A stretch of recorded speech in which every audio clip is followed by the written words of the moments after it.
Good to go? All right, we'll go ahead and get started here. I'd like to call to order the Thursday, June 20th, 2019 Watertown City Plan Commission meeting. Can I get a roll call? Kays. Here. Dargits Johnson. Here. Oletsky. Present. Dolly. Here. Hanson. Here. Brink. Here. Ford. Here. Stein and Culhane are absent. We have a quorum. Thank you, Brandy. First item on the agenda is invitation for public comment participant submittal. We have a sign-up sheet up here if you'd like to speak in the public related to an item that's not on the agenda today. Go ahead and sign up, and we'll have a time for that later on. Item 2 on the agenda is the approval of the agenda. Need a Mr. motion? Chair, I would Yes, sir. like to make an amendment to the agenda. Under old business, we have a discussion item regarding the comprehensive land use plan. I think due to the heavy nature of what seems to be before us this evening, if it gets to be late, I just as soon postpone that to another time. And I really think we're trying to hold up that last meeting before we go to public hearing, which should really, might be an hour or more type, length of discussion. I would like to have staff just doodle everybody to see when would be a time that we could get together over maybe lunch, just so we can bang this out, so it's not in addition to normal workloads. Yeah, I think that It's sounds a good. Doodle poll to get your availability. If you guys didn't know what a doodle was. Doodle poll. We need to Second. take action on that, so we got a motion and a second to amend the agenda. All in favor? Aye. Opposed? Yeah, so I'll probably send that out tomorrow, and then just to get your availability, and we'll find a time that works best. Okay. That I sounds think good. that'll be better too, just so we can really focus in on it. Yep. Item 3 on the agenda is the approval of the minutes from the May 23rd, 2019 meeting. Need a motion? I'll second. Got a motion and a second. All in favor? Aye. Opposed? Motion's approved. Item 4 on the agenda is an ordinance to amend a zoning district. Turn that over to you, Brandy. Thank you. So this is up, as you guys have seen previously, in the same Lake Ridge addition, just north of the sailboat landing, for an R1 property to be rezoned to C3. Now the petitioner is Roy Walsh, and so he owns the property just to the west of what we approved a couple weeks ago, or probably a month at this point. So this property here is about 30,000 square feet, which is sufficient for the C3 zoning, which is 20,000 square feet. Access is something that we would discuss at the time of commercial site plan application. And then with this property and the property to the east, they would have the sufficient 660 feet for access onto the highway, but that would be a separate application that they would go through with the DOT at that time, and if they would grant access. I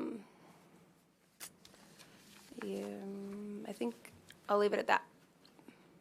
So the board today, the request before the board is really just to consider whether the area is suitable for C3 zoning. Question that was recently asked of the adjacent property. While I did not take part in the discussion or action on the adjacent property, I think the findings should show that it was approved by the board, and it was subsequently approved by the city council at the most recent city council meeting. Yep. Typically, these kind of scenarios where we have multiple property owners proposing a rezone to the same zoning district, we try to lump them together. My understanding is that Mr. Walsh wasn't aware of this until the other wasn't in process already, and that was the reason for doing these as two separate actions. Right. Thank you for clarification on that. I'll go ahead and open the public hearing if anybody's here to speak on behalf or against. I would like to ask Mr. Walsh a question if he's in the audience.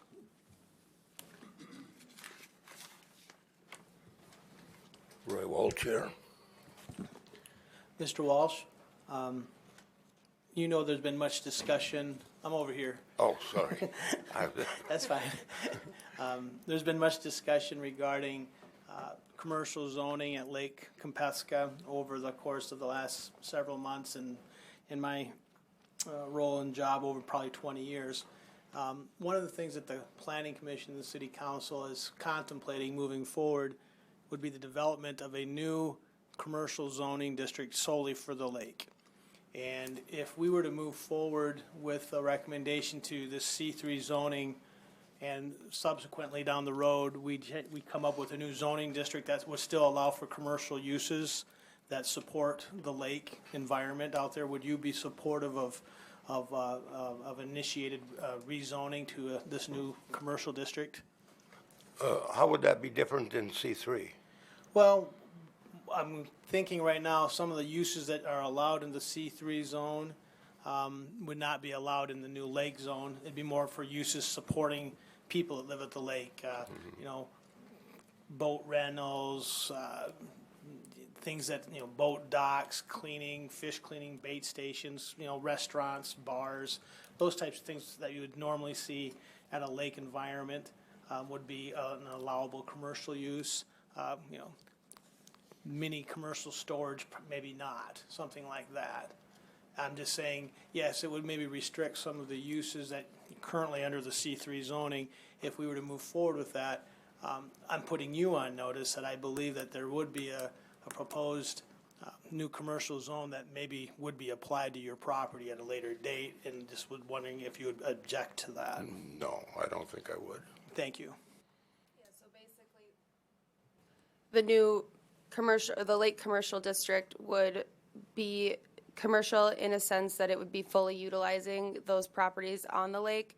And so the offensive permitted uses that are currently in C3 wouldn't be included. And the ones that been made mention of have been the farm machinery or semi-truck sales, parking lot. I mean, that really wouldn't be offensive, but a vet clinic, things of that nature, where those can be utilized in other areas where if there is a commercial property on the lake, it should be complementary to the lake and recreation And granted, we talked about this at the last public hearing, we don't have the authority to apply that to this request at this point in time. I just wanted to make sure that the applicant was aware that things could change down the road, and that Change is a constant. change is a constant, and we just wanted to make sure that you were aware of that. Yep. I had one other question for you, Mr. Walsh. I was looking at the GIS. It looks like you own the property directly to the north across the Yes. highway as well. Yes. Do you have any intentions on pursuing commercial zoning in that area as well? Yes, I and my wife do. We talked it over with Brandy, and we have a residential home on there right now, and it would not fit into the easement requirements at this time. Okay. But that house may be gone at another time, and I would be, yes, amenable to, At some future date? yes. Thank you. Yeah, we did talk about that. He was interested in combining both of those, but with there being a residence on there at this time, it's better in your situation to leave it as R1, and then if that ever goes away, then you could propose a rezone for C3. Right, right. Because I think that whole area would be great for commercial. Thank you. Yep, is that it? Anything else for Mr. Walsh? Any other questions? Thank you. Yeah, thank you. Thanks, Fred. Yeah, thank you.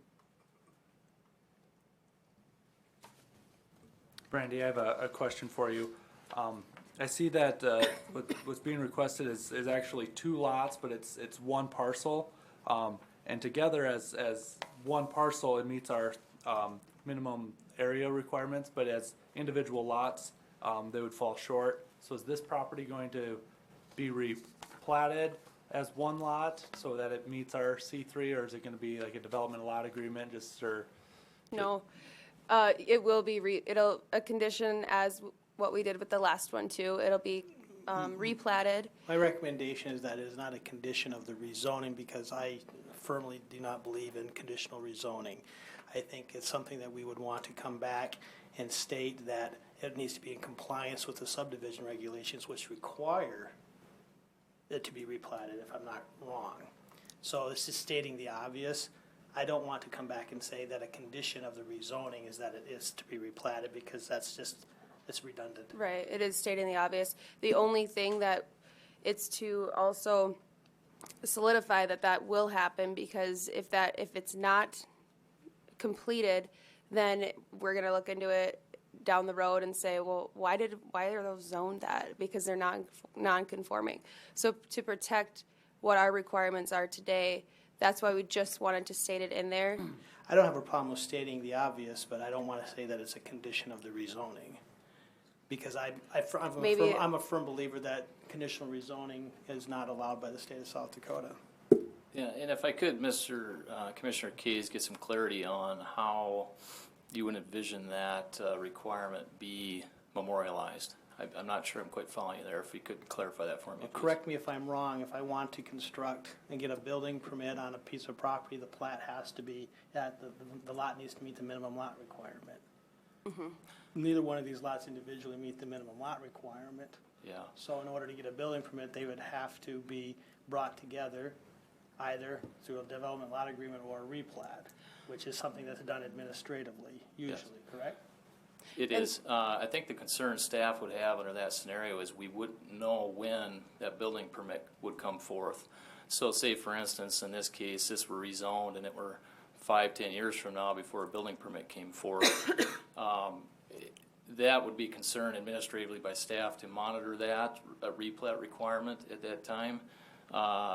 And Yeah, I would really help substantiate and clarify the need and necessity for the replat in conjunction with the zoning. I agree that conditional zoning is not appropriate and not I guess legal. because where I'm at with it philosophically is that all we're being asked of today is to bless this piece of dirt. Do we believe that it's a good place for a commercial development of some sort? And so by blessing that, we are stating that, yes, this piece of dirt is fine. How it further gets developed is really subsequent to this discussion. But also, And, if I could, Brandy, one point of clarity to that, we are, by passing this, certifying that it meets the requirements for that zoning district, which it does not, the way it is currently platted. So, that's kind of the Square hitch. footage, all the ordinance states is that you need at least X amount of square feet to be zoned the zoning district. They meet that, they meet But- the requirement. but a platted lot though, and these are already platted, and so I they're don't think individually. the ordinance isn't specific to a platted lot. It says the amount of square feet. The minimum lot requirements are 20,000 square feet per lot. And so it doesn't reference parcel, it is lot, which is specific that it is platted. So that's why this just acknowledges that we know that it's non-conforming, how it stands today, and that we wouldn't entertain it if there wasn't enough square footage, that 20,000 square feet at least. And then just acknowledging that it does need to be replatted. And Well, one way I've I'm seen okay this, acknowledging the fact that it needs to be replatted, but I'm not willing to support a motion saying that as a condition of the rezoning.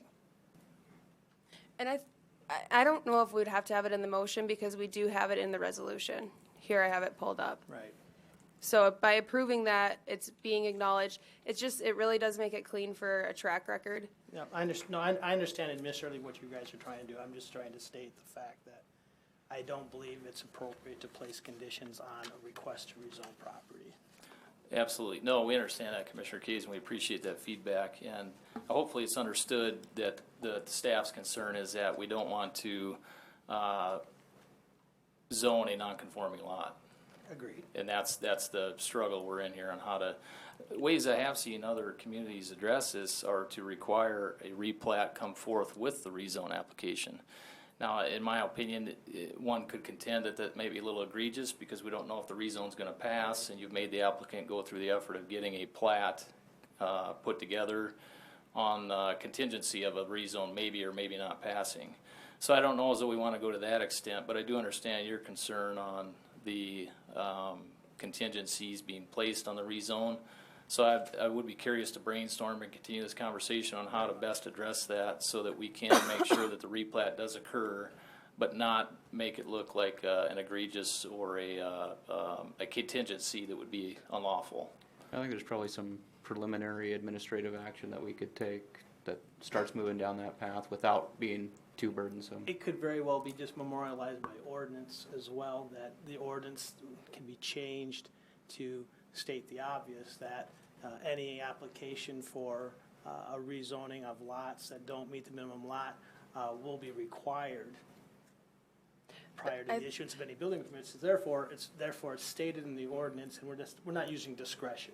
But that is already, like, it's explicit in Title 24 that a building permit will not be issued until a final plat. And final zoning, final platting, all of that, it's the catch-all there. Right. And- But that you're associating that with platting and not zoning. And you're trying to marry the two under one action. They are both listed. And building permits won't be issued until that's Right. all approved.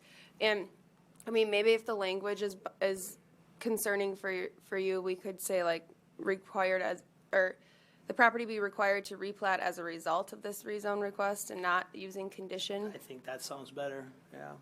Yeah, so it's not so, When you use the word condition, you're boxing the decision that we won't rezone this, even though it maybe comports with the land use plan, it comports with all other aspects, there's no opposition to the rezoning, it makes perfect sense. But we're exacting something out of you in order to give you Memorialize the, it. yes. And so that's all I'm saying is we are saying that, yes, we'll do it as long as you do that. And I think that's fine if you're talking about platting, if you're talking about conditional use permits. It's not appropriate when it comes to zoning. And that's just, I'm just speaking from more of a 25-year experience and seeing other places in case law in that regards.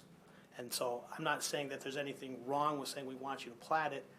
We just don't want to say it's a condition. And I've carried this on long enough, and I apologize to the rest of the board.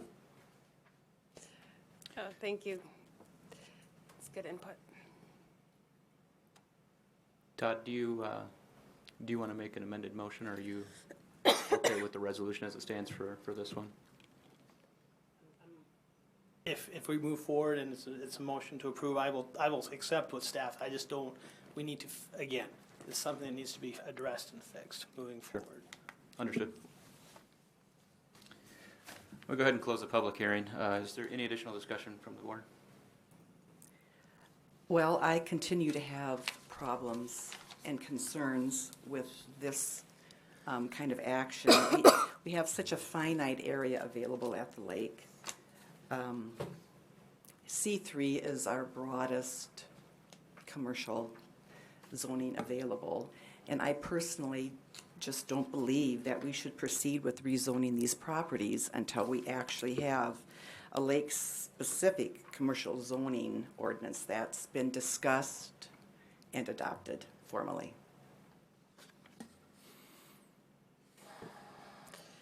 Yeah, and we do want to move forward with a lake commercial district, because we completely understand that reservation, and that has been stated by council as well, so it will be something that we are looking into and trying to get something back to you guys as soon as possible. And before, maybe we'd have another petition or application. Yes, please.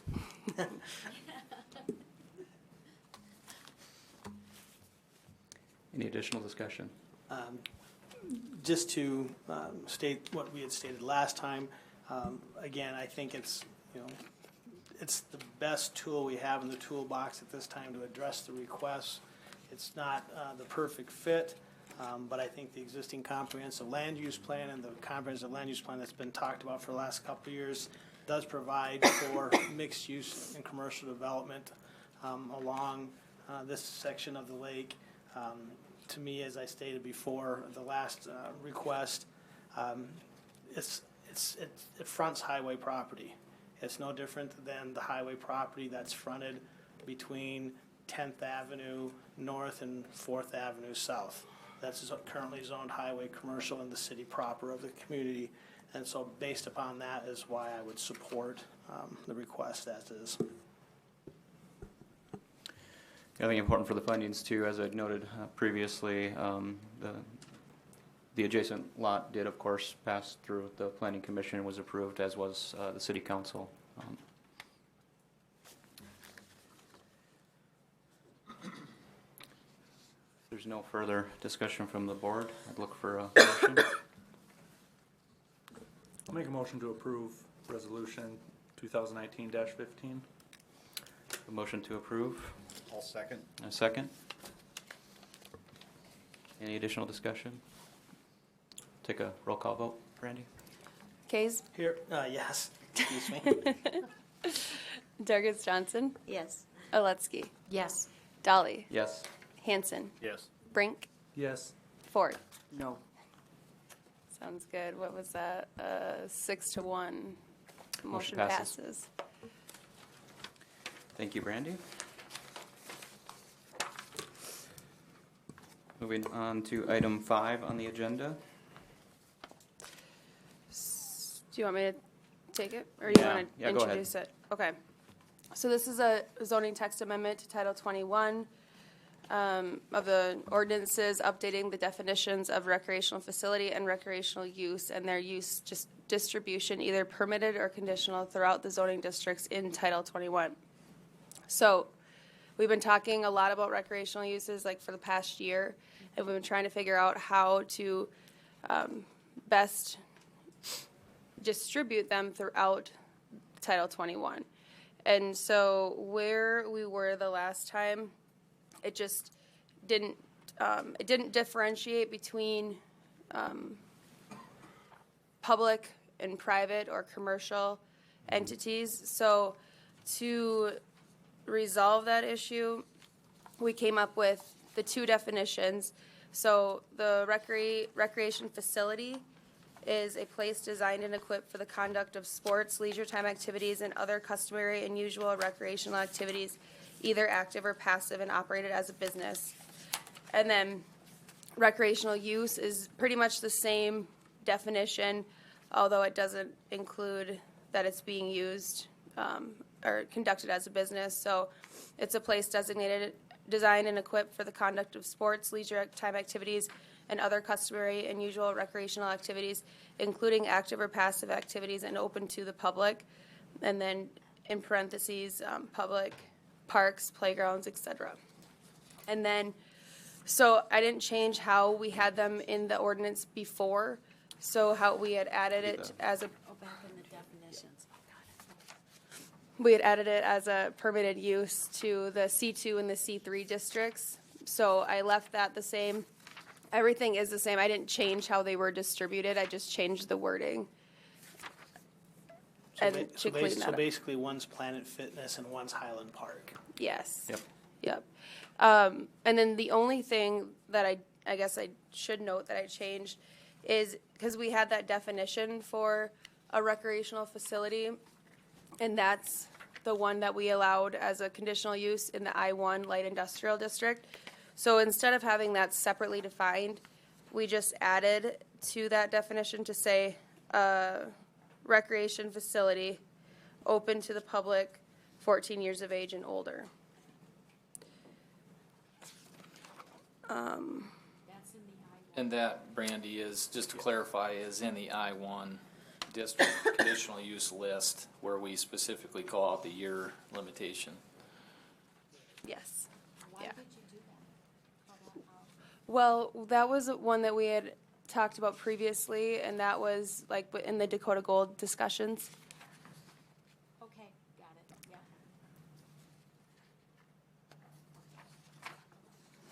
And I noticed that in this resolution, it says recreational facility, so I'm going to amend that with the most updated version. And then so that's just a change. I mean, more clerical, I guess, but to match the definition, it's actually recreation facility, and you'll see throughout this resolution. This one still includes recreational facility, but we want to differentiate them even more, so that I will change before I get Blake's signature. Actually, it's already changed. I'll just print Looks the like right it's in one. here both as recreation facility and recreational facility. Yes. So just as long as it's consistent throughout. should And be so good. it will be recreation facility Yep. and then recreational use. Good job. Thank you, Brandy. I'll go ahead and open the public hearing on this if anybody's here to speak on behalf or against.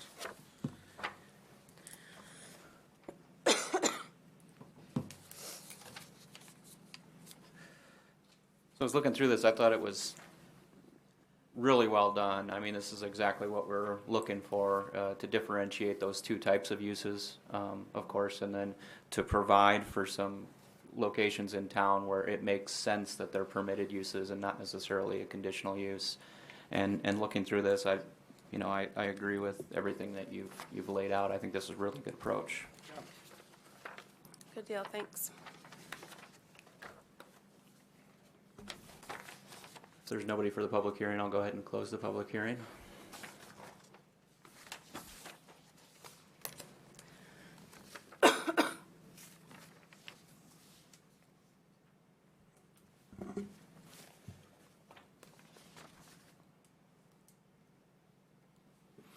I'll make a motion to approve with the caveats that staff presented regarding recreation and recreational. We have a motion to approve with that amendment. Do I have I'll a second. Have a second? Any additional discussion? Take a vote. Case? Dargis Johnson? Aletsky? Aye. Dolly? Yes. Hanson? Aye. Brink? Yes. Ford? Yes. Motion passes. Unanimously. Thank you. Got one of the things checked off the list.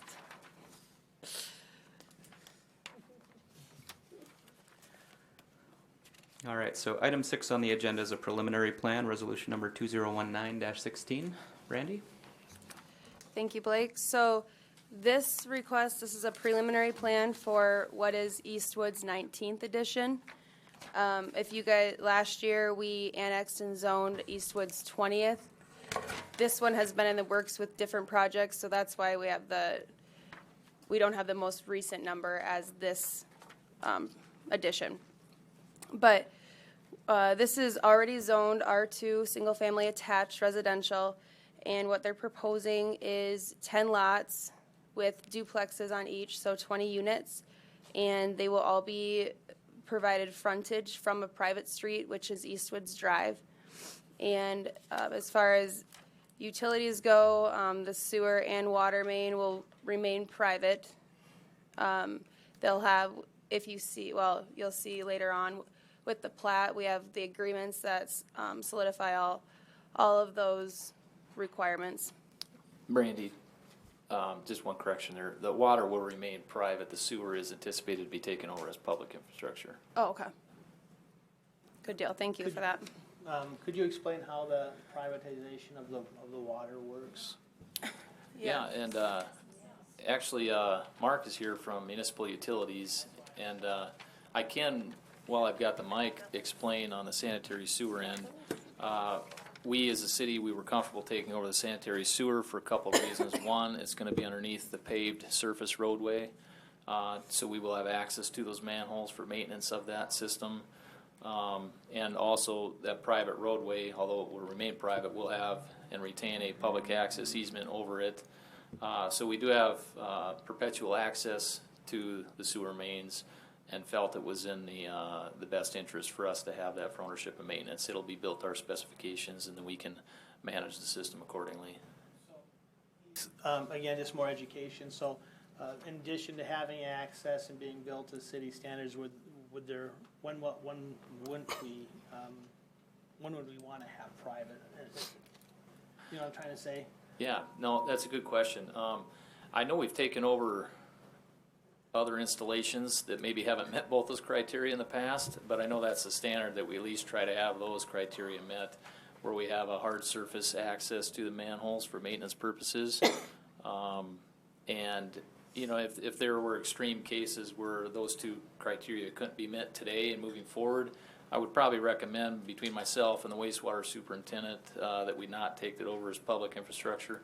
But it really does depend on whether it's a collection line, a trunk line, what kind of sewer line it is, and the area that it's serving. There's a lot of different criteria that we would take into account as well. Is this gonna be a gated community? No, although there will be a homeowners association that will take care of the maintenance, the mowing, snow removal, all of that. But no, So it's gonna be more like a Summerwood or a Northridge Club thing, right? Yep. Okay, good. Yep, it's gonna, I mean, they'll have their own little sense of community there, and then their covenants and whatnot. Mr. Meyer could speak to the water utility. I don't know how much detail, Mark Meyer, Watertown Utilities, I don't know how much detail you want on it, but it's our policy at the utilities not to have a water main of ours under a private street. It still needs to be built to our standards since it's hooked up to our main. We charge the tapping fee and everything. We maintain the fire hydrants that are installed, make sure they work, but if they get damaged or run over, it's the owner's cost to replace them, but we maintain them and all that. And we sell it to them at our cost. It's no different than anybody else in town as far as the cost, other than they own the lines. If something Well, was to happen to them. It is a little different. Currently, it's $9.90 per tap in residential. So in this case, the main would be looped. So we'd have two $9.90 fees tapping onto our main. And then we charge a fee based on the number of acres instead of the $9.90 per lot, which in this case will be about half the cost if we were to do it per lot. So there is a savings, but Just curious how that came to be. I just always wondered how that worked. There are 2 fire hydrants in this development. I'm just curious, I don't understand why this road is being determined to be, needed to be private. So could you explain that? I can, and the developer's engineer is here as well, and really it's driven by the developer's desires, whether they want the street to be taken as public or not. We do, in our standards, allow for private road, private street construction. It still has to meet some minimum criteria, as in the roadway width. Like in this case, it does meet the 28-foot minimum roadway width. I couldn't speak necessarily as to why the developer wanted that, but I can speak to the fact that it does meet the requirements for a private street within the city. I can only speculate because of the duplex configuration, and I believe they plan to establish a homeowners, well, they do plan to establish a homeowners association, and then maybe potentially condominiumize duplexes at some point in the future as well. So they maybe just felt it was more appropriate for those reasons, because of the neighborhood feel that it has and the association that it will have, that they would just keep it as a private street. With the private street, Heath, the city has no ability to restrict parking on the street then? Well, actually, we do, and we have required that in this case. And that comes into play in a couple different realms. One would be for emergency access. So in our design review team meeting, the fire marshal, Chip, who's here tonight, pointed out that the fire code requires that for any roadway width less than 32 feet wide, we should restrict and prohibit parking from at least one side of the street. So in this particular case, we have prohibited parking, and we've required that to be carried through in these requirements for this preliminary plan, that on the southerly and the outside part of the South and road, that east. as it loops through, would be prohibited parking. Why we chose that side? A couple of different reasons. The hydrants will be placed on that side of the road as well, allowing fire trucks clear access to the fire hydrants. And also it was the least amount of impact too for the garbage route that would have to be taken and also be picked up on that same side of the street. So the garbage truck has access to the cans on that side. Does the city garbage collection service private streets in this community? They do, Okay. yes. They may. And this one, they will. Because the ones over by east of 19th Street, I think, farther down where they have the duplexes, they're all condos right there. There, don't they have to bring their garbage to like Second? Yeah, and Not in front of each one of their private. right, and that's because of turnaround issues. And like, if you guys remember up at Block 5 in Valley View, how Dale Hyman did that private street, they actually have to bring their garbages to either Grant or 16th. So, and it's not like the distance isn't that far except for the middle people, that'll be kind of a downfall to those lots. But yeah, it just depends. And really, that's something we could probably look into, that they probably could just drive straight through. Are these going to be condos or townhouses, or don't you know? She plans on condo platting them, if that's what she plans to, if she wants to sell them or rent, whatever she ends up doing. But we had discussed condo platting. So each home will have their own water meter in the house? Yes. Okay. And I'm curious about the homeowners association. I've never dealt with one personally, and I see their responsibilities are scattered throughout this agreement. Is it it says they will have one, but if you're a homeowner, are you required to participate in it? Or I don't understand how that, Yeah, if you occurs. purchase that, Diana, you would have to you be agree to aware- that as yes. part of your purchase. Yep. So there would be a homeowners association. Yes, yep. All right, You don't have a Thank you. choice to opt out. all right. You don't have a choice to opt out. Okay, that's what I needed to know. I have a HOA, and it's only $100 a year, but we knew it when we bought it, that was the way it is. Okay. And I see there's language around that in the development agreement too, as far as the terms and conditions of this extending beyond the developers to the heirs assignees. That would include the HOE in this case, and that would be recorded through the plat and pursuant to South Dakota law, so everybody's aware of the requirements. And Yep. does the city attorney review that homeowners association agreement prior to it being approved as part of the development agreement? The primary concern with the city and the interest we would have would be in this agreement that we have with the developer. We typically do not police the private homeowners association dealings, similar to covenants that some neighborhoods in the community have. We don't legally enforce covenants that are in some of the communities, like up on River Ridge, for example. I know there's covenants that they have in that neighborhood.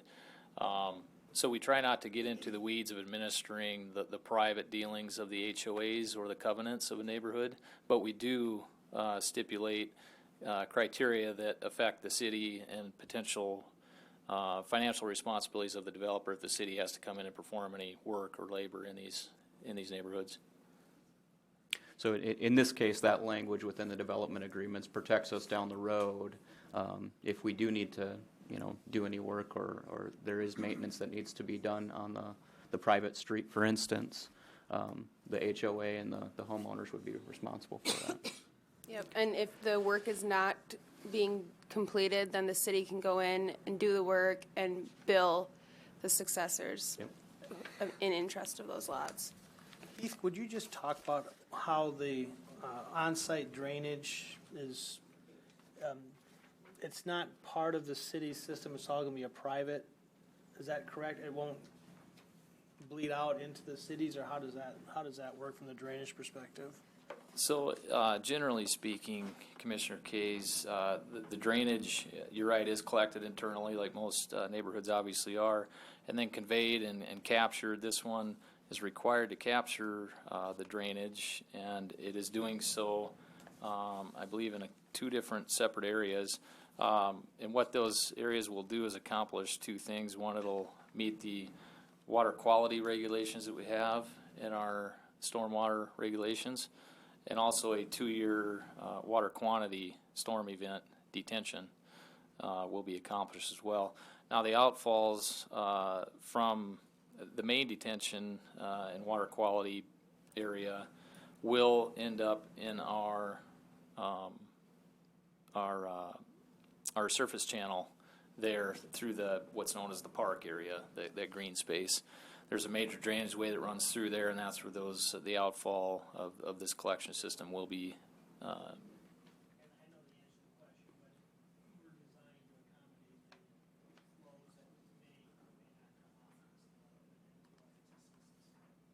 Yes, and those are the criteria that the developer's engineer analyze and perform the calculations on, that we then subsequently. I'm sorry, I didn't have my mic on. I was just wanting to make sure that and you answered my question, but basically the question was whether or not the outflows coming off this development will be able to be accommodated within the city's system in the event that it has to happen. And you said yes, so I just wanted to make sure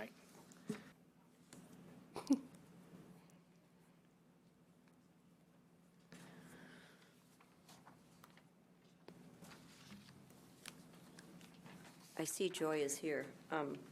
I just have a couple of questions about the snow removal. Is that, and maybe you know, Brandy?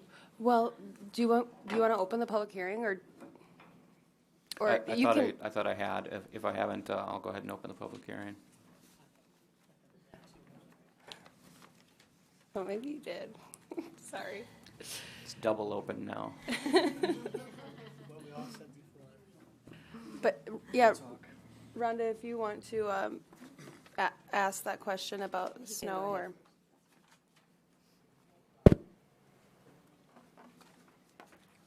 Yes, sir. Go? Okay.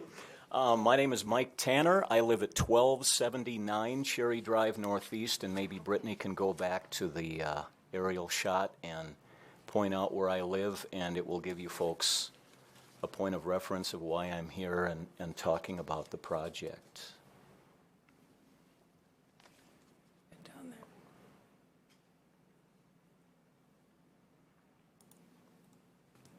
I am this house right there. She's got me highlighted right there.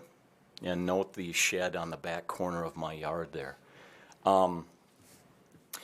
I'm not here to speak necessarily in opposition to the plan or the project, but the concern of myself, my wife, and my immediate neighbors is water drainage. That's our concern. It's been a concern for years. It's a concern that has not been fixed. I can hand you out, I made copies for each of you. This is an email from then City Engineer Shane Waterman acknowledging the problem with drainage up there, and it's dated 2015. That's how long this problem dates back. When I met with Brandy yesterday, she pulled out a list of projects because I wanted to know how much money was budgeted for a fix for this drainage problem, and she told me, and I said, by the way, how old is our project compared to the others on that list? And she said, yours is the oldest one. So we have not gotten a solution to this problem. The development on paper looks fine to me. I met with Mayor Karen just before this meeting started, and I said it looks good on paper, but I'm not an engineer, I'm not a hydrologist, and I don't know how this plan will affect our drainage problem, if at all.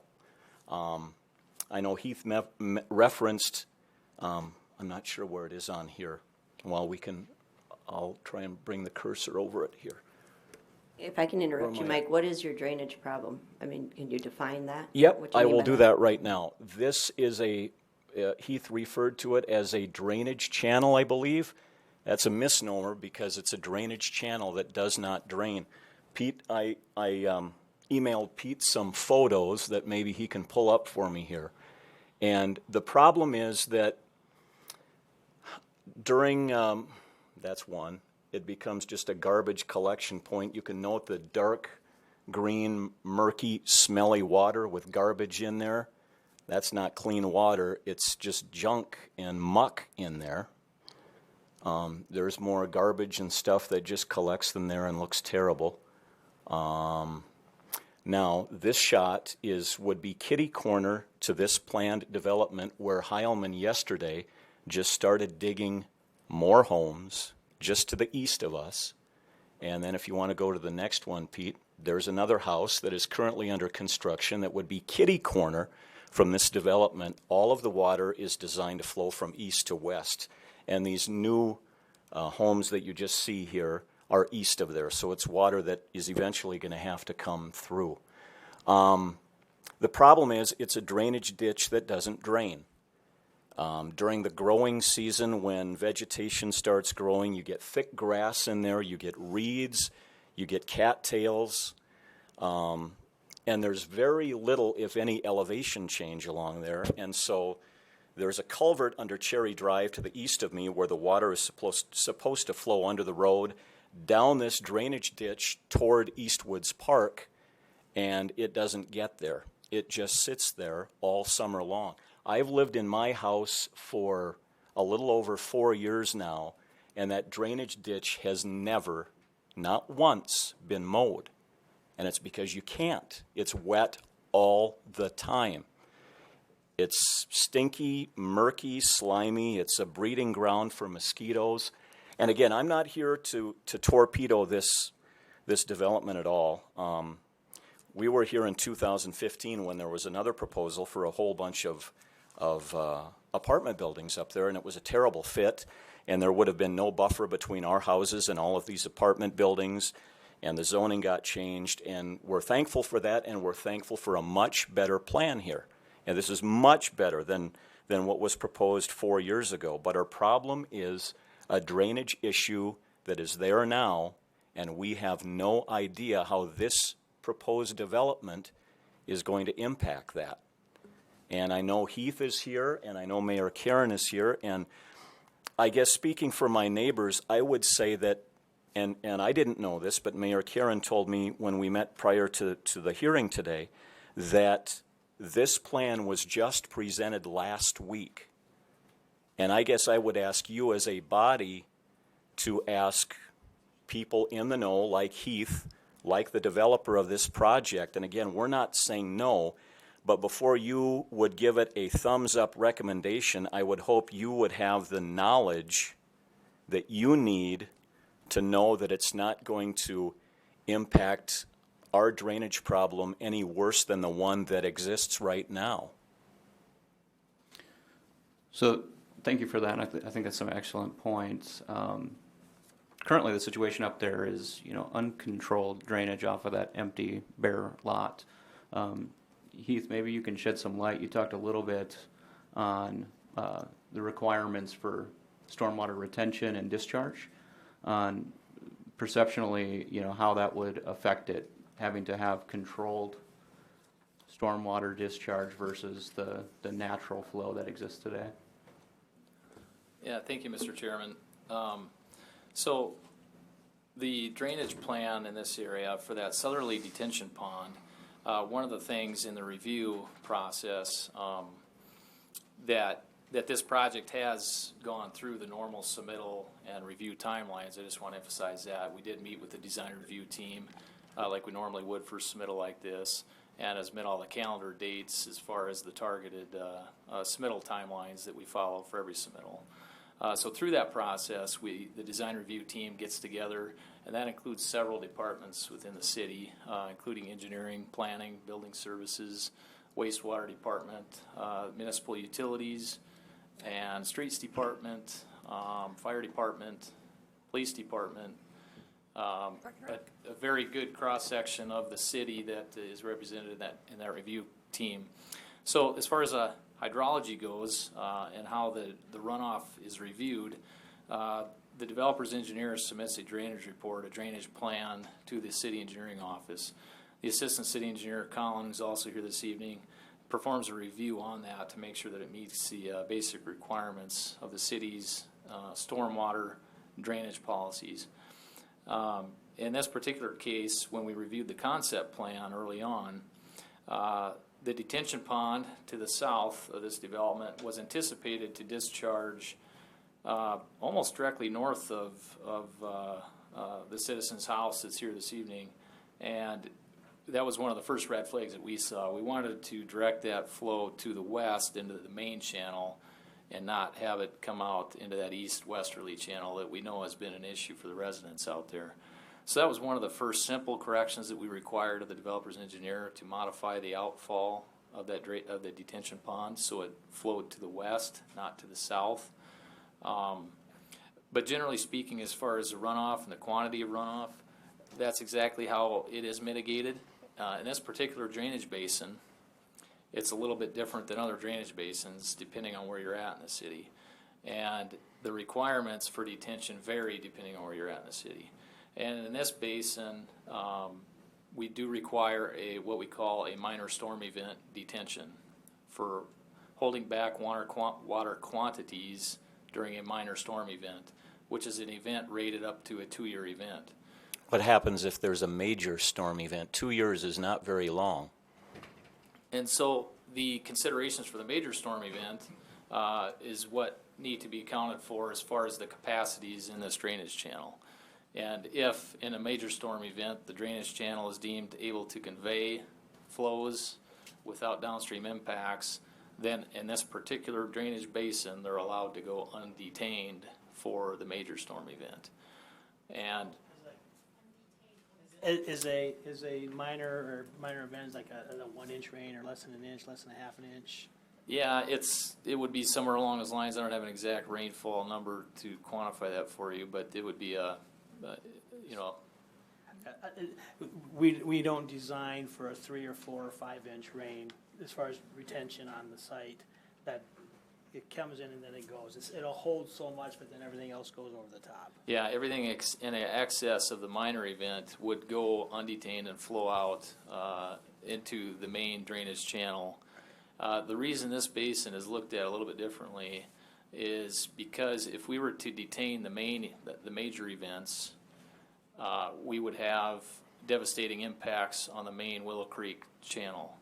And so as these sub-tributary areas, these sub-basins, continue to develop, we found it best through a previous engineering study that these tributary areas are allowed to go undetained on the major event, so that large amount of water gets to the main drainage channel and out before the upstream major event arrives. You don't want them both there at the same time, otherwise it causes catastrophic events on the downstream main channel. So that's why this one's a little bit different, and we don't require major event detention unless it's absolutely necessary. So, come on, are you gonna have the developer then redo the hydrology in this area so that the existing and the new, it flows better towards the bike path to the west? So as far as that east-westerly leg of this drainage channel, the one that's been referenced that's had issues, the city is working on a plan to try to figure out the best way to create positive flow so we can help eliminate that standing water. We have contended and do anticipate designing a natural channel, a grass-lined channel, similar to the rest of this area. But we do acknowledge it needs to have some regrading and maybe some work on that outlet pipe that was referenced as well that goes underneath Cherry Drive. Is tiling an option?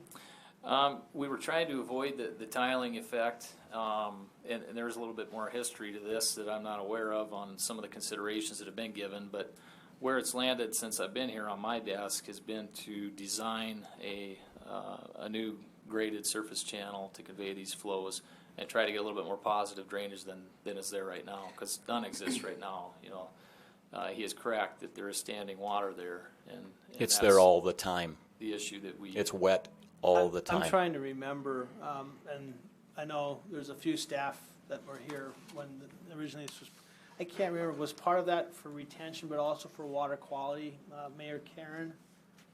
Some of it was water quality issues as well.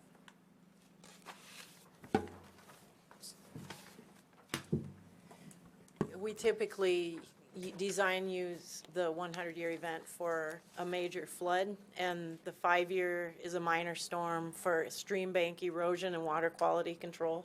And that detention has a water quality benefit, even at the 100-year storm, but our main reason for asking for 100-year detention is to prevent flood damage, and 5 years for the stream bank erosion.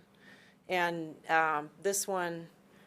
this watershed being so large and being close to the confluence with the Big Sioux River, everything in town basically in the Willow Creek basin has been, we ignore the 100-year event as long as they can safely convey to the receiving water. Now, if there is a neighborhood between the runoff point and the receiving water, there needs to be a safe path for that 100-year event, undetained, to get to the receiving water, and then we'll assume that it's safely conveyed all the way down to the Big Sioux River once it gets into the main channel. So there's a main channel leading just right next to this development, and it's, it goes down to Willow Creek, and Willow Creek goes down to the Big Sioux River. I guess, and Mr. Tanner's question is that we know what's coming off this virgin piece of ground right now, undeveloped. We know that if we develop with impervious surfaces, with retention and detention facilities on site, the runoff should not be any worse than what's coming off that undeveloped property today. To the level that they're detaining in a Yes. minor event. Yes. But in a major event, it will be, and they should be checking that, and I'm assuming that they checked for safe conveyance of the flow off of their site down to the receiving water. And that's our concern, a 2-year event. That gives us no level of confidence at all. What's the ordinance requirements for that I'll have to design? check that, I thought it was 5, but, yeah. That it's not going to jump out of the channel and flood out. That's what we're concerned about, so. The channel to the west, does it not face the same issues that we have on the south side there? No, the channel to the west, we have not had any reported issues with that, and I believe that the grade on that, the more primary channel, I'll call it, seems to be sufficient to allow for positive drainage. And with the grading and the design of the property here, even in those larger events, the direction of the grading would channel more of the water into the main channel versus that tributary? I can speak to the minor event detention pond outlet, and I would assume that the overflow was directed in that same direction. Again, the developer's engineers here as well, and Colin, who reviewed the drainage report. But yes, I would suspect that the overflow for that same structure would be directed to the west as well.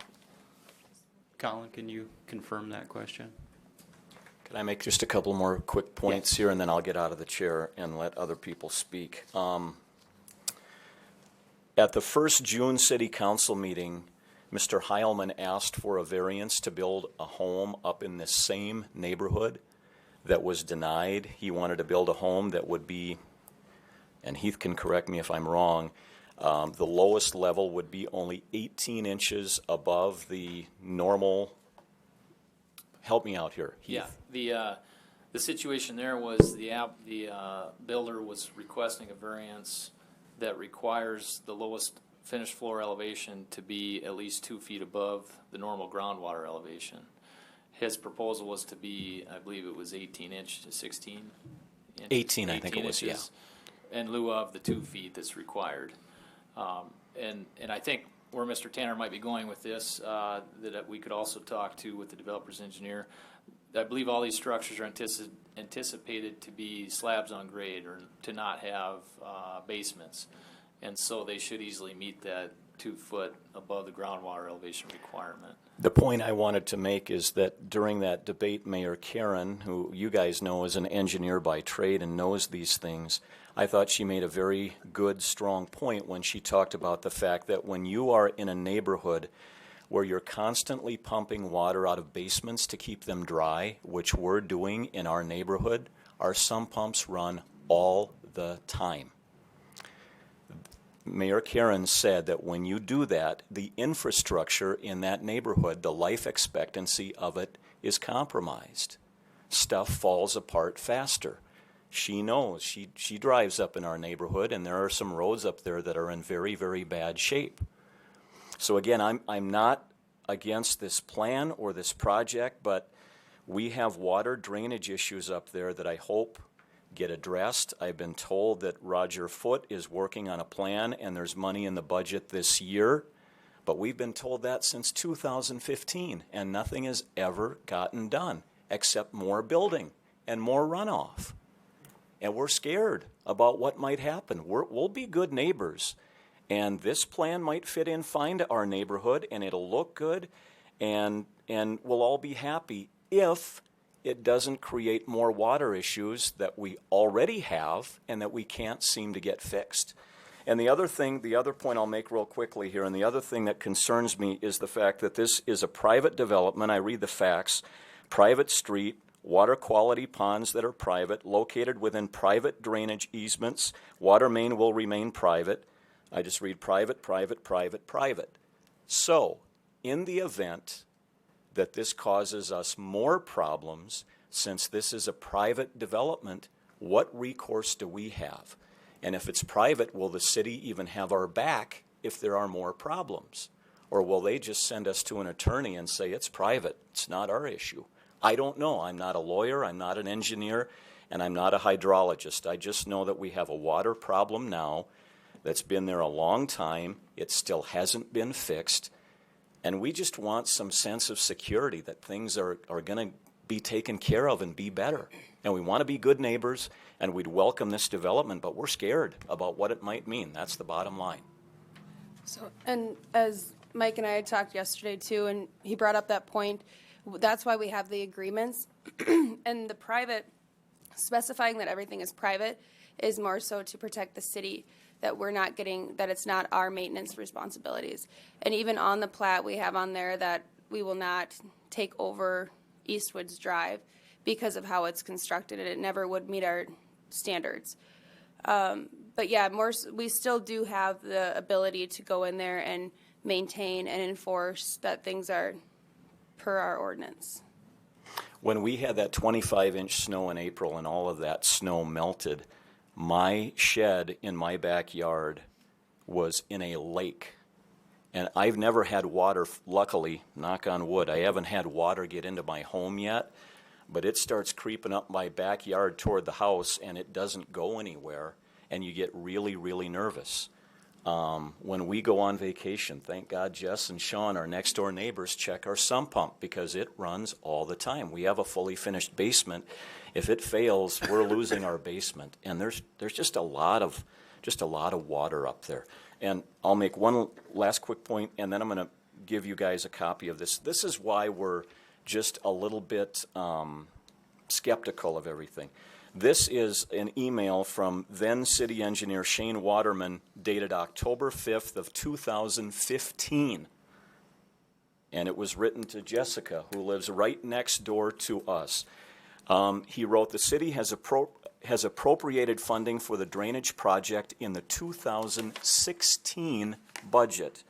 Unfortunately, this means construction will not start until next summer. The city is working with an engineering consultant on the pipeline tile design. However, this project entails much more work than simply installing pipe. We need to identify additional work to grade and shape the existing channel to accept trapped water, which currently doesn't reach the channel. The drainage plan must be able to accommodate other storm sewer outfalls within the area. And finally, we need to review any environmental issues, i.e. potential wetland impacts, which the project may have. He says, with that said, the consultant and the city of Watertown will work together to define the scope of the project, complete the design, and bid the project this winter, with construction to follow next summer. This was written in October of 2015, and nothing has been done. And now we have this project, so that's why I'm here.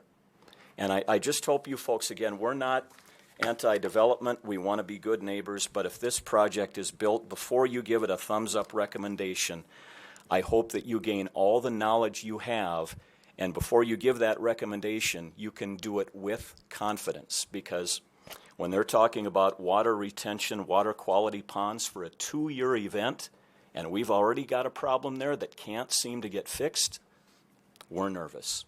Thank you. A question for you, Mike. Yep. How, as the water shows, and Brandy's got a little map here in our booklet here that shows us the water flowing down, how much of that pond is staying there? I mean, is it most of it draining away, or? In that drainage channel directly behind us? Yeah, because on our map it shows the channel goes all the way down, just like she said, to Will Creeks. And so is there, can you show him what I'm looking at? Can you go up Brandy? to the top where it shows the aerial view of the houses? So how far into Northwoods Park is it not draining? And if I can show you with the cursor, okay, here is, Jess is right here next to my wife. They live here. Shannon and I are here, and Troy and Leanne are here, and Carrie, the Nesses are here. It would probably be these 4 houses, so really probably to about here. So I would say from here all the way over to Cherry, and then there's a culvert here. Again, there's a house that's under construction here that I showed you.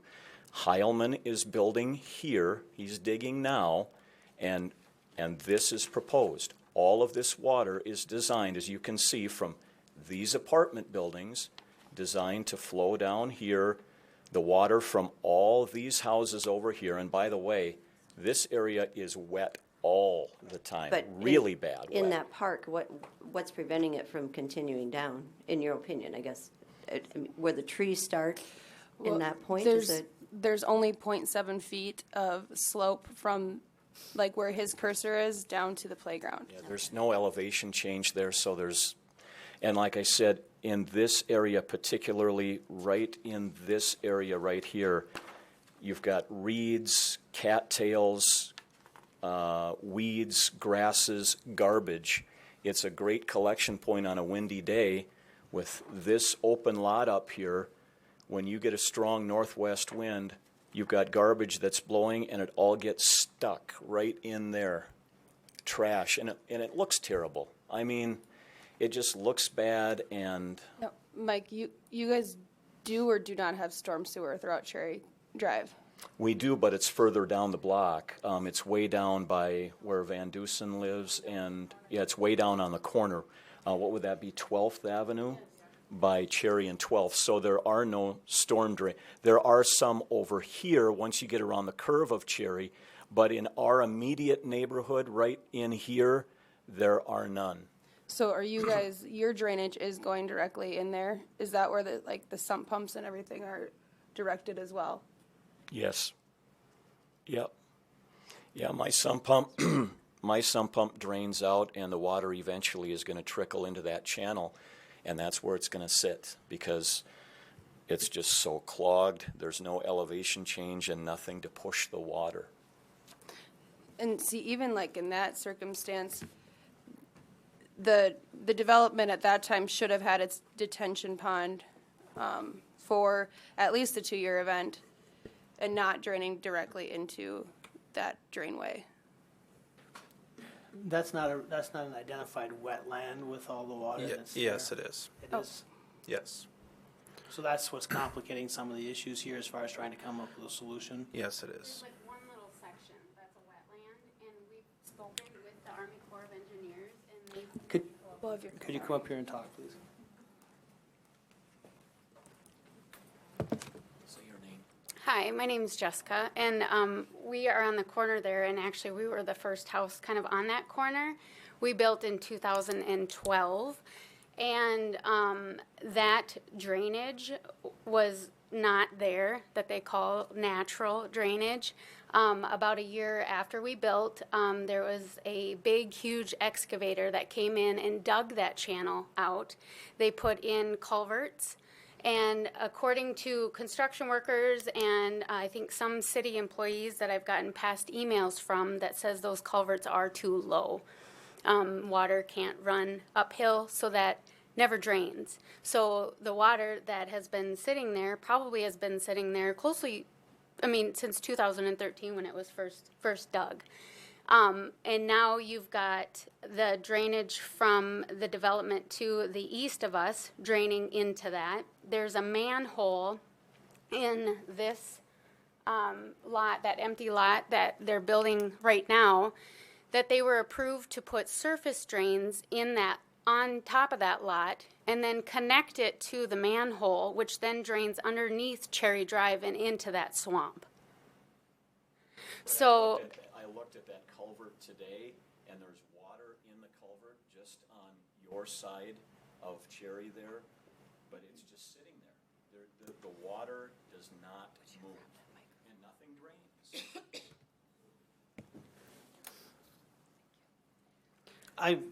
I appreciate everybody's comments regarding the drainage issue that's there. The question I think we as the planning commission have to address in the recommendation to the city council is whether or not this proposed development will exacerbate that drainage. And I am not an engineer, I'm not a hydrologist, I'm not a lawyer as well, Mike. And so all we can do, I think, as planning commissioners is to rely on what staff indicates to us, whether or not in their professional opinions that drainage is going to be any worse than it is. And if we are told by staff that in their professional opinions that it is not going to be any worse than it is, I don't think we're in much of a position to deny the application. But if they're saying that we're not sure, then that's where I think you're right. It's difficult for us to make that recommendation. I would say, given the problems that exist now, you folks need to decide, is a design for a 2-year event enough? That's why I asked what the ordinance states. And if it's a 2-year event, I don't know if we can be more restrictive than what the ordinance requires. And that's a legal question that we would have to ask. And then Colin's going to speak to that. another major concern we have, and I know it's not for you guys to answer, but if this is a water quality ponds that are private, drainage easements that are private, everything up there is private. If this goes bad, where do we go? Because it's not the city's deal. And we've been trying to work with the city on a solution since 2015. We haven't gotten it. And now we've got this building project that's gonna be private, so I would assume we can't go to the city if it makes our problem worse. What happens then? I don't know. And that's the question that we have. And it's so hard because, like, for me, when we bought that lot, it was flat. I've got pictures of it was flat. There was no culverts. There was no water in there. I've got little kids that slide down that hill in the winter, and my daughter fell off her sled, and she went to go stand up, and she sunk down into water up to her knees, and my husband had to pull her out. It's a safety concern for the kids up there. The mosquitoes, I got a personal phone call from previous Mayor Thorson that said, yep, it's all been approved. We're going to start and put drain tile from point A all the way down to point B. Okay, when's that going to start? Fall. Okay, fall came and went. Spring came and went. Yep, we're going to do it then. Yep. So all we've been handed is open-ended promises to take care of the situation.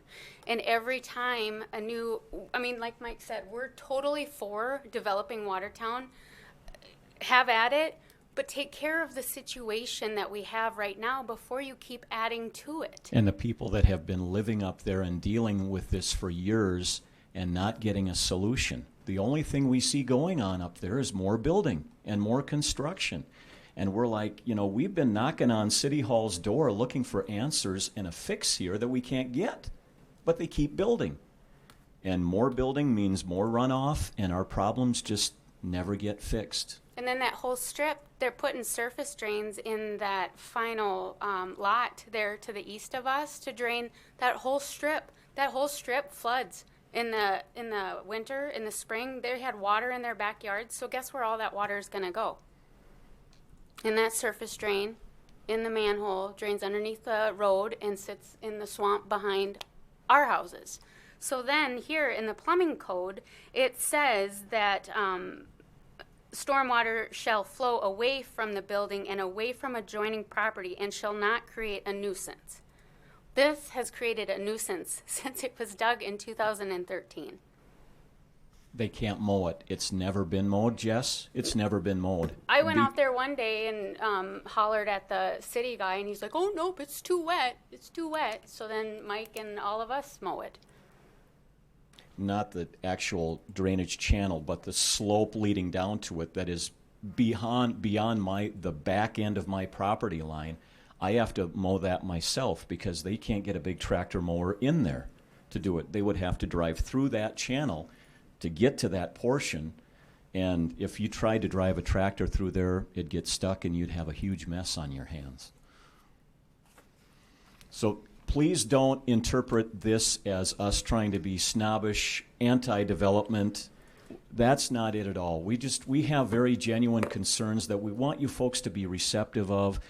And again, if you're going to give this a thumbs up recommendation, please ask the hard questions and know that it's not going to make our problems worse. And I guess the number one thing for me is we've already got a problem, and the plan here is to deal with a 2-year event. That seems lame to me. That's the best way I can put it. Yeah, we appreciate the concerns and definitely don't want to make the situation for you guys worse in that area.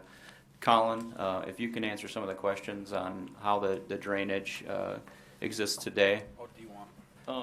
Mr. Chairman, if I may, just for the citizens' information and for the discussion, I've got a couple maps on here I could pull up just for, a history of this area, because I do think it's important to understand how historic drainage patterns have to be maintained, even from a water law standpoint from the state. And this is something that we've expressed as well to the citizens, not at all to minimize their concerns, because I do understand there is a concern. There's standing water that we're trying to address and need to address. But with that being said, as this area develops and continues to develop, we do know what the historic drainage patterns are, and those historic drainage patterns have to be preserved and continue to be followed completely within the constraints that the citizens are concerned about. We want to make sure that the flows added to these areas are within the capacity of this channel. So for example, here, the map that I have up, this is an aerial from 2011.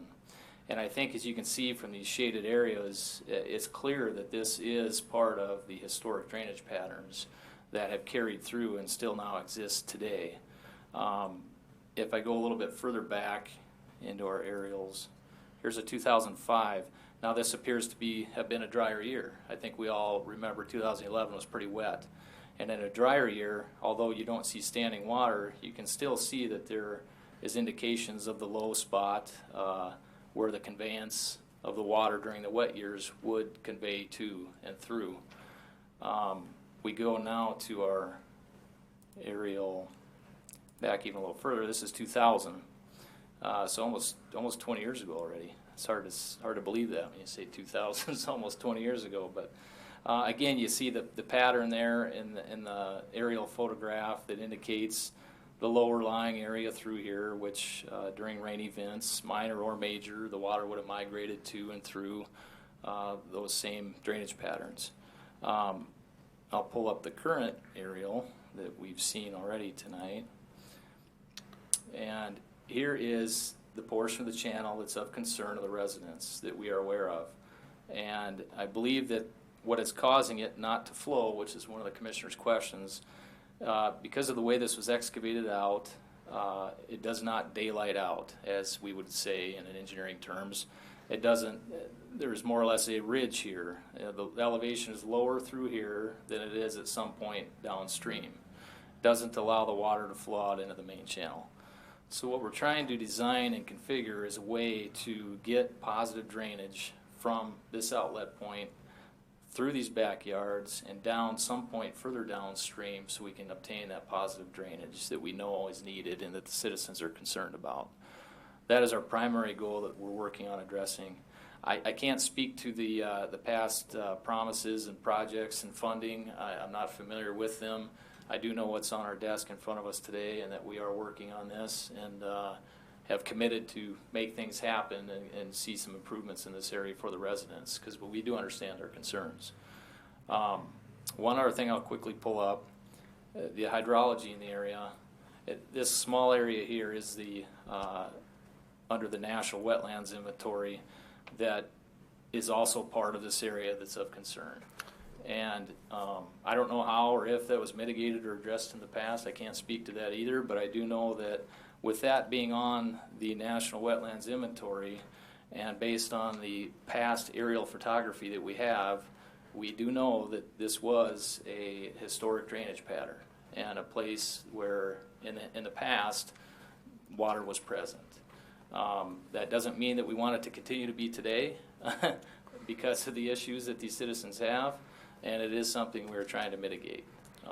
So I just wanted to walk through that little bit of history there for everybody's sake, for the sake of discussion, and I'll let Colin take over the hydrology reports and what information they have for us on that. And I just want to speak on the history a little bit. Just kind of coming in late to this too. I wasn't around in 2015. Real quick on the wetland inventory, that's actually from the 90s. When they actually, I think it was from the mid-90s, and I did a little bit of research previously on that. So it's not something that's new. That wetland's been delineated for a long time. So that kind of hits a little bit on Heath. Heath's point, saying that, you know, there is history there. To speak on prior projects in 2015 and kind of the funding is, yes, we've had some money set aside for a couple years now, and we did actually have a consultant working on this. They came up with a plan, we met with them, and they gave us a fee that was seemed extraordinarily high for an area like this, which would have eaten a lot of our budget. So that would not have left very much budget to do any of the actual construction projects. So we decided to take it in-house, the design, and forego the consultant fees. And that's where we're at today. Since I've been here, I guess it's kind of changed direction a little bit, but since Heath has started, we have taken it in-house. We do have a staff preliminary design that we made some comments on just last week. So we're not ready to even present anything just because we didn't find it ready at all. We still have a lot more work to do on that. But that just gives you a little bit of the background, because we do have money set aside for some of this remedy, I'll call it. But And again, I don't mean to be discounting all this. I think what's before us is the request to approve the development, plat it, and the question that was brought up, you know, why a 2-year? And if that's the requirement, maybe you could address that. The other question is, will the drainage that currently comes off this property be exacerbated by the development into the drainage ditch more than it is today? Because if the answer is no, then the issue isn't so much this development in front of us. The issue is more an issue of the landowners meeting with engineering staff and city council to address that. And I'm not trying to discount what Mike and what everybody's saying, but I think we're getting down a rabbit hole from the perspective that the question is this going to make the drainage worse? If the answer is no, I'm ready to move on. If the answer is we're not sure, then I think we need to spend a little bit more time looking at that before it gets pressed on. That's where I'm at, everybody.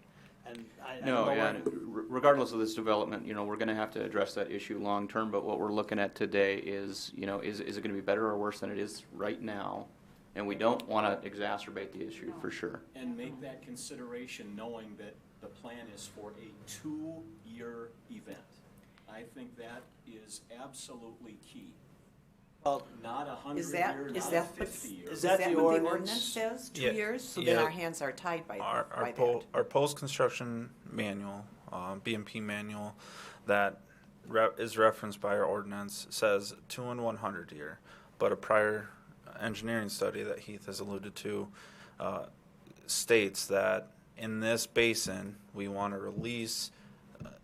We only want to detain the minor flood event for flooding reasons. Because if we detain the 100-year, we're releasing the 100-year at the same time the major flood event comes from upstream, and that would make our whole area worse. So, and here again, I want to understand what the release flows are, even in those major events, to that east-west tributary versus the west tributary that doesn't face this issue, and understand if there's a difference from the current state of the bare ground versus post-development.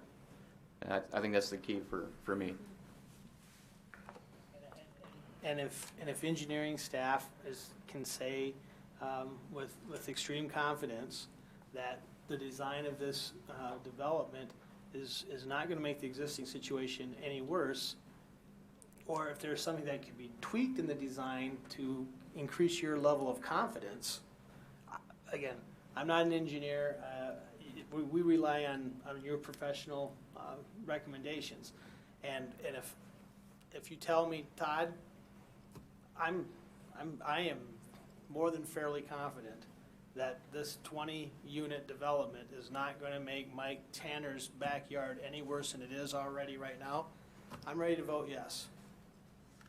I would too.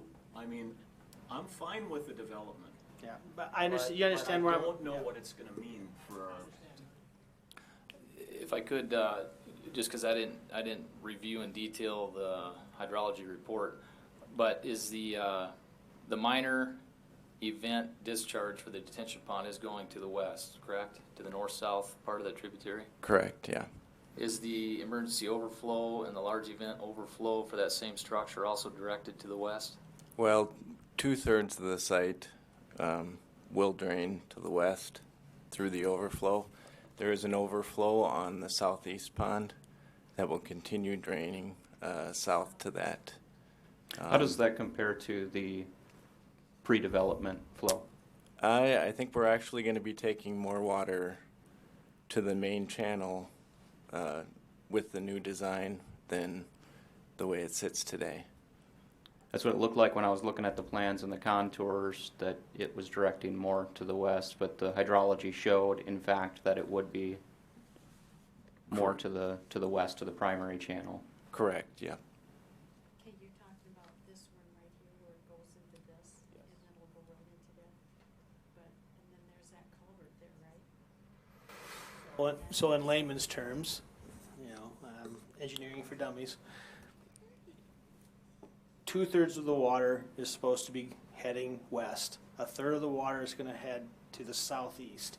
But the water that's heading off from the southeast is going to be less than what's currently coming off of the property today into that channel that's of concern. Correct. And the only water that will be exiting in the southeast is anything above the 2-year. Then, okay, that's the consultant's Yeah. opinion. Does city staff agree with that opinion? Yes. I want to make a motion to approve. I'll second. A motion and a second.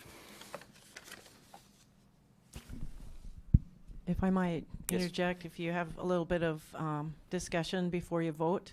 One thing that hasn't been mentioned by the staff is that although the pond and the entire private development is occurring on their own property, there's up to 4 feet of fill placed on the city property to make this happen.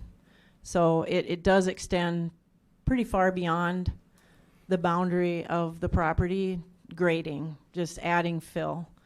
And that's in that vicinity where we're trying to mitigate the other pond. Okay. I'll hold my motion then. I just think you should discuss that. Okay, I wasn't aware of that. I didn't see that. So how, Yeah, what direction is that gonna go?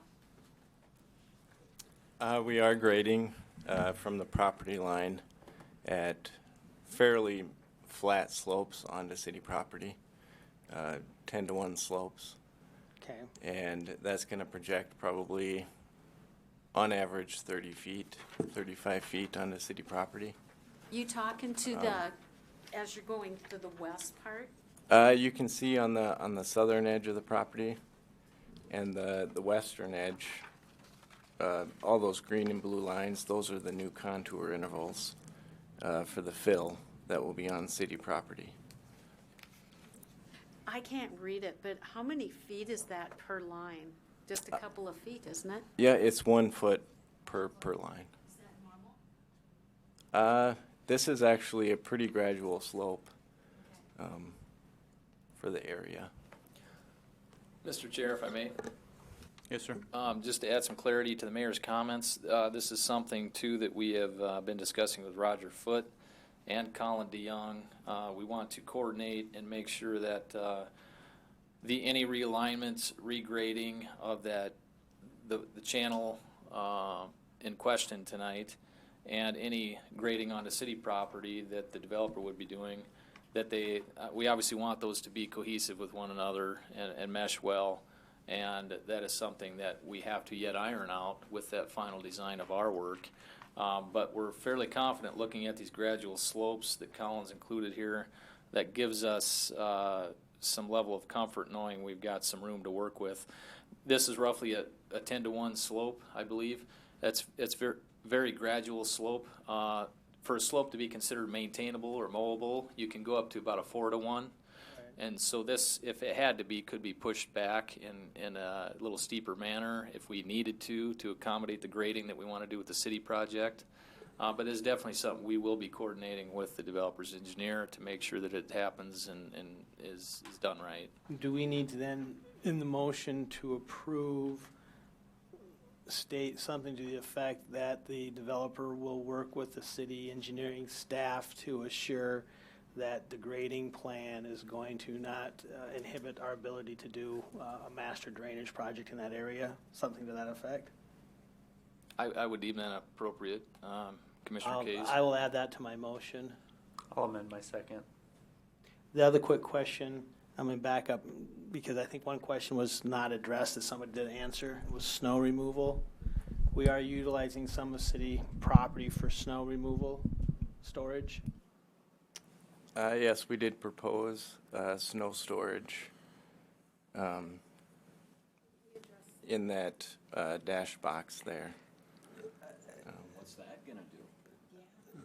That Got just a huge mountain of snow. It's gonna drain. It's gonna drain right into the east side of that channel because that is on the southeast corner of that property. So did the staff take a look at that in their engineering, that if we stacking X amount of foot of snow on normal water content of the snow, it's going to do what to that drainage area? In a normal runoff event, it probably wouldn't do too much. I guess we didn't analyze it very much, but this is addressed within the development agreement itself. Correct. Yeah. Toward that channel that does not drain. Exactly. I've watched that fill, that north culvert, from the north culvert to the culvert that runs down behind our house. That will fill and that will drain, but it will drain to that channel right, sorry. That's not on? Oh, it is? Okay, so being in the backyard of my house, that culvert up there on the north side that they put in, that will fill, but it will flow out like it's supposed to, but then it will sit in that channel behind our houses because that doesn't drain. So the way from the north culvert all the way down, that will drain because it's sloped nicely down. I've got pictures of a heavy rain, it will fill, and by the next morning it's empty, but it sits in that culvert behind our houses. Down by the park, I have pictures at 8 o'clock at night where that will fill and then it will drain out. So if all that snow drains into that culvert or that north-south one, it will drain all the way down and then it will just sit there behind our houses again. Mike? I know you've got to put the snow somewhere, but in my opinion, given the issues that we now have, I know you have to put the snow somewhere, but given the issues that we now have that we're trying to get fixed, that is the worst possible place you could put it because it's going to drain to the south and it's going to drain to the top of this channel and through here. Unless that gets fixed, that snow is going to melt. It's going to come down here, and this is all going to flood because it doesn't move unless it gets fixed. And we've been told since 2015 that it was going to get fixed, and it never has been. So I didn't know prior to just this discussion about where the snow would be piled. And again, I know you've got to pile it somewhere, but that scares the living daylights out of me.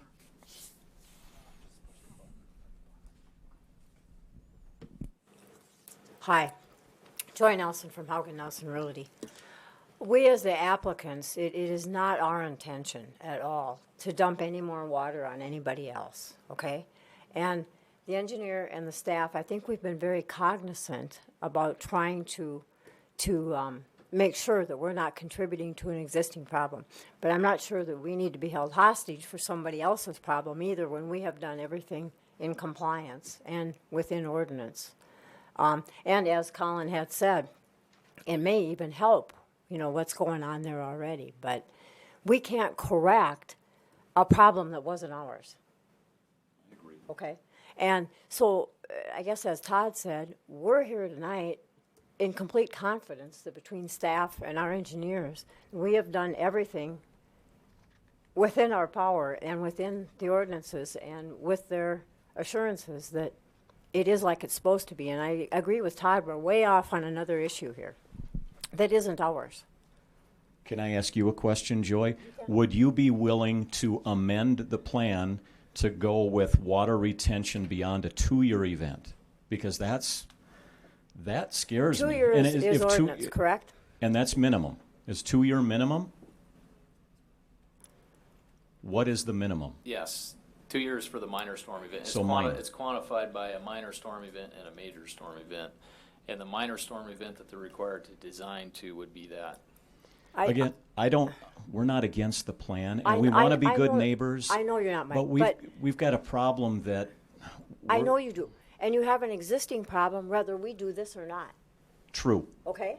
But my concern is, Mike, we don't know that. Okay. No. I think we've all discussed to this point. What we're trying to make here is that we want to improve the situation and not make it worse, right? The snow, I think, is a concern, and putting it on city property could potentially exacerbate that. We may want to look at not allowing that from a city perspective until we fix the problem that exists already. Long term, that probably isn't an issue if we address the drainage concern. I agree completely, and so I will make an amendment to my initial motion, is still to approve, take into the consideration the grading, and to restrict the storage of snow on city property in the southeast corner until drainage improvements are made that will not be exacerbated. So you might have to haul snow for a couple of years. Again, this is just a recommendation. The city council has final authority.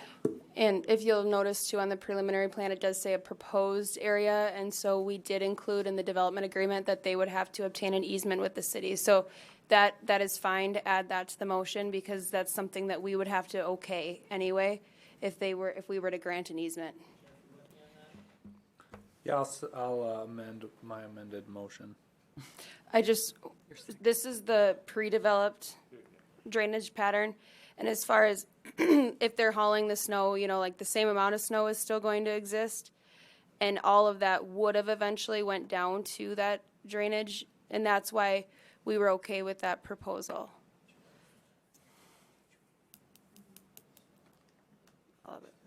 Again, I think, we're making a recommendation to the city council. If you want to have discussion on the motion, Mr. Chair, I think this gets the ball for a little bit further down the court, but there's still opportunities for somebody to play defense. I have one other question that someone kind of alluded to. All the private activities that are going to be involved that the homeowners association is responsible for. And I am just wondering, if there's an issue on the public area of the city just goes in and takes care of it. If there's an issue in the private that the homeowners association is supposed to care for, what's the process that takes place? Is there a process, a timeline, notifications that take place before the city actually takes action in this private area that these people, the homeowners association, is responsible for? Does it happen the next day? I can't imagine. There must be some notification process. And how long is that? Yeah, good questions, Commissioner Ford. I could speak to that on a couple different levels here. The primary concerns the city would have, and that we would take interest in performing any work, would be related to drainage, these detention cells. One of the agreements attached to the documents tonight with the plat that would be subsequent to this action, you don't take action on those agreements, but they're there for supplementary information for the council to take action on. But we do require what's called a BMP maintenance agreement. Detention ponds considered a best management practice. That's where the acronym BMP comes from. So the developer's required to maintain those detention ponds and water quality ponds to a certain manner so that they function well and continue to function over the life of them. If we find that they are not functioning well, that BMP maintenance agreement gives us the authority to enter onto their property, perform that maintenance, and ensure the functionality of those structures. So from that perspective, that's kind of the drainage component that we'd be looking at. The other one would be the private road. If it's deemed that it's become to a point where it's so distressed that there's risk for emergency responders not to be able to access it, that the road won't handle the loads of our emergency response equipment, the trucks, the fire trucks, and or if the road's deemed not adequate to handle the loading of the garbage trucks and the public services we provide that way, we would require and expect the developer or the homeowners association at that time to correct those concerns. And if they did not, we would likely go in and perform those services as well and charge the cost back to the association. Those are a couple of the primary concerns that I could see coming up within here, that both the development agreement, the private road agreement, maintenance agreement, and the stormwater BMP maintenance agreement all address and are pretty. My question is time frame.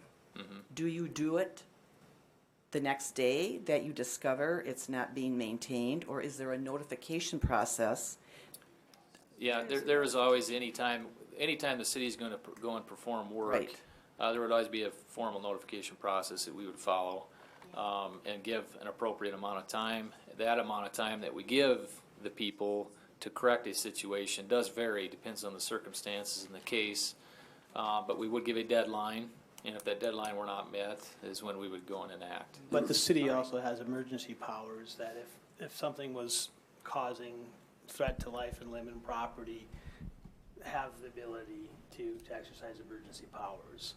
And again, that's more of a legal question that Matt would have to answer. Right, and he's not here. But I do know that the city has the ability to exercise some emergency powers under just common nuisance laws.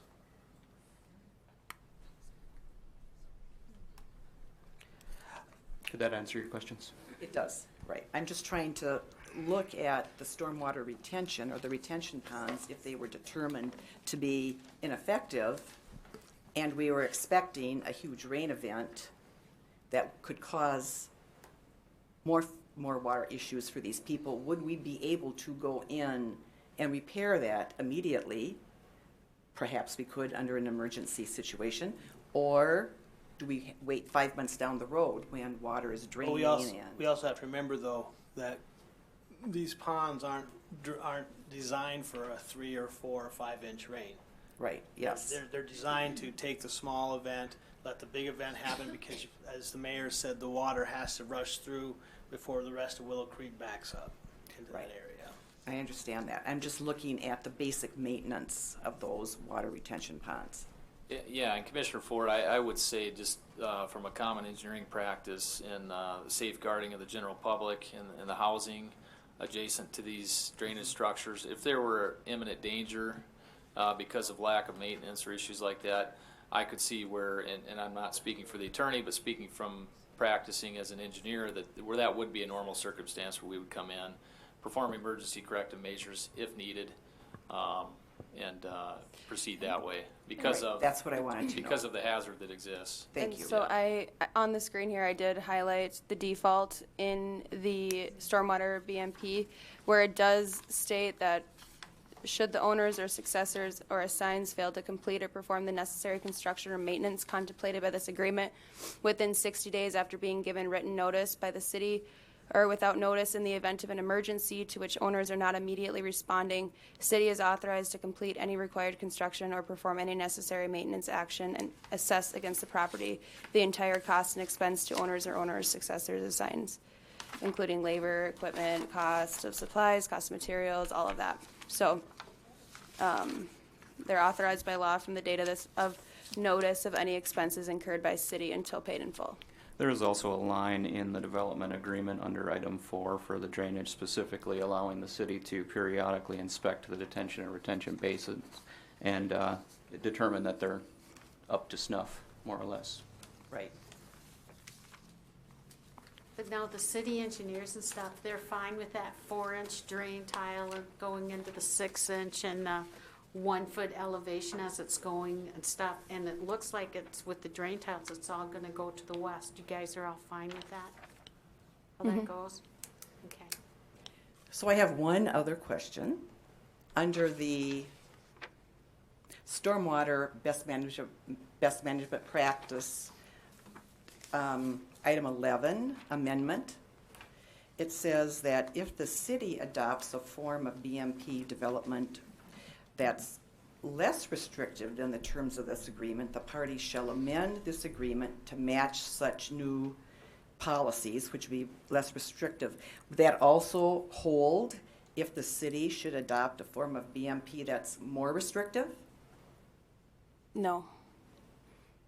Because that's just like, you know, if what we adopt today and then the laws change, that if they would come back and they would re-propose a preliminary plan, then we could. But we wouldn't go back and then make them amend this plan. It'd be an ex post facto issue.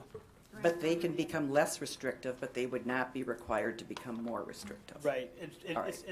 They just become it'd be non-conforming from that perspective. But if they haven't finished completed construction and they need to come back in, we can still have another bite at that apple. Yep, and that's why with our preliminary plans, they expire every 3 years so that we are able to reobserve any new requirements that are federally mandated or whatnot, or just something we adopted by ordinance. So, Mr. Chair, I'm back to the motion to approve with the 2 amendments. Is everybody clear? Can you just Yeah, could you just reiterate what the the amendments, amendments were? Oh, my lord. I move to approve Resolution 201916, preliminary plan for Eastwood's 19th edition, as submitted by Joyce E. Nelson and Peggy M. Haugen, subject to, 1, that the developer agrees to work with the city and honor any sort of grading development finalization that has to be done to accommodate future drainage improvement projects, and 2, to restrict the piling of snow until it's proven that it would not impact the drainage of the area or would interfere with a future development, a future drainage construction project. I think it's something to that effect. Thank you, Mr. Case. You okay with that? So a motion on the table. We'll take a vote. Brandy? Kays. Aye. Dargis Johnson. Aye. Oletsky. Yes. Dolly. Yes. Hanson. Yes. Brink. Yes. Ford. Yes. Motion passes unanimously. When does the city have an estimated time of starting and completion on repairing the problem up there? Commissioner Oletsky, the tentative timeline, what we're hoping for is to wrap the design up by the middle of July and get this out for bid for a late season project, which is typically ideal for surface grading projects like this. It may even roll into a late season grading project as well. Hopefully, as I've indicated to the citizens through email, we would have this wrapped up late fall into the early winter months as far as a completion time for the project goes. That, of course, is contingent on contractor schedules and whoever ends up getting the bid for the work and their ability to proceed in that manner. We've been running up against, on other projects, some bid constraints with timing and availability and lack of bidders and things of that nature, but we'd hope to get this out and put it out to as many contractors as we can that do this kind of work, and hope to see it done soon. We want it done just as soon as the citizens do, and we're committed to continue working on it and making that happen.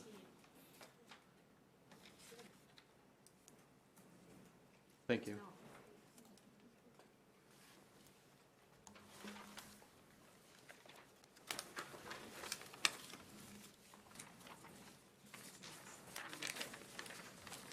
I seem to have misplaced my agenda, Brandy. I think we're on item 7. Yes. Yes. So that is commission consideration of resolution 2019-17, approving the plat of Eastwood's 19th edition, subject to all planning requirements. So at the heels of this preliminary plan, then we have the plat proposal which follows the exact same lot lines that were presented on the preliminary plan. The reason why it's in front of you, as this could be administratively approved, is because we are dedicating right-of-way along, adjacent to 14th Avenue North, and that is just to accommodate for the entire 40 feet, because right now we only have the 33 feet of statutory section line right-of-way. And then so they are dedicating 7 more feet to accommodate for 40, which is required by our major street plan because it will be a collector route, or it is. Other things to note, again, with all of the private drainage easements and whatnot, everything, the private street, that is all spelled out, as we've already alluded to, in the stormwater BMP agreement, the private road maintenance agreement, and the development agreement. So there's 3 agreements that will be recorded with this plat, and that spells out obligations, requirements, maintenance, construction, all of that.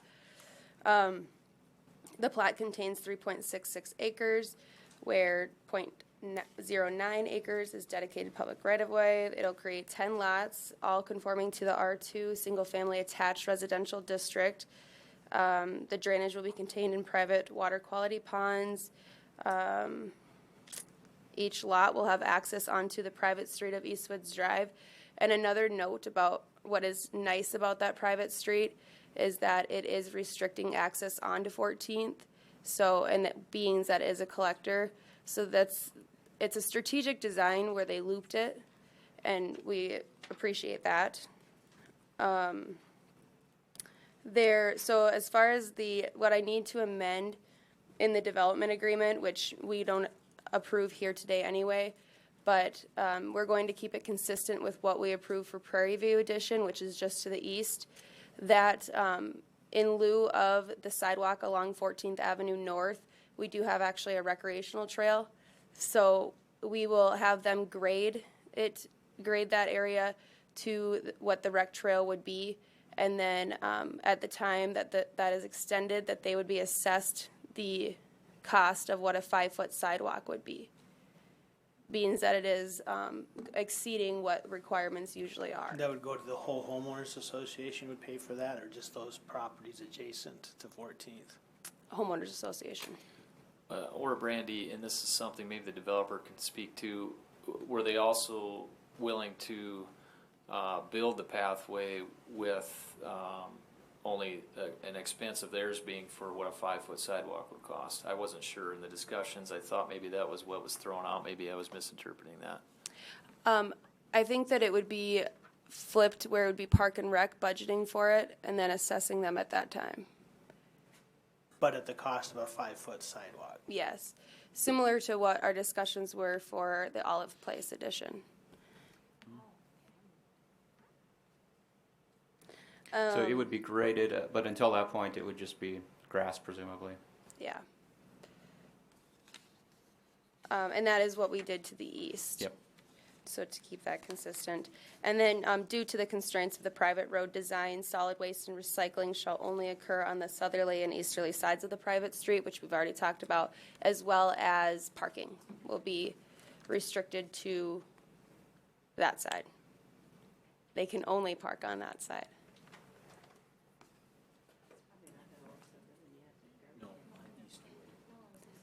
Well, and because nobody will be parking in their curb cuts, so that will be fine. You know, where they're going to place their garbage can. Or is it on the opposite side? No, I believe, Brandy, one of the stipulations we put on the preliminary plan review from the staff level was that all trash would be picked up on the same side where no parking is allowed. Yes. I understood that the parking would be on the north side. Garbage is on the south side. Correct. Yep. Or do I have that backwards? What Heath said. I'm trying to.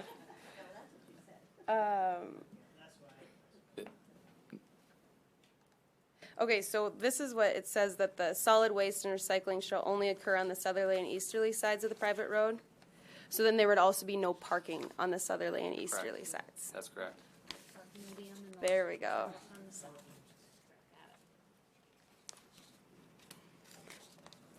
So yeah, that basically covers it. Thank you, Brandy. I'll make a motion to approve. A motion I'll second. and a second. Any additional discussion? Take a vote. Kays. Aye. Dargits Johnson. Aletsky. Yes. Dolly. Yes. Hanson. Yes. Brink. Yes. Ford. Yes. Motion passes unanimously. Thank you, Brandy. Thanks. Item 8 on the agenda is open public comment. I don't believe we had anybody sign up, and we'll move past that. Got a new business? None. The old business item was amended. Yeah, yeah. No other old business? Any reason for executive session? Nope. And I'll take a motion to adjourn.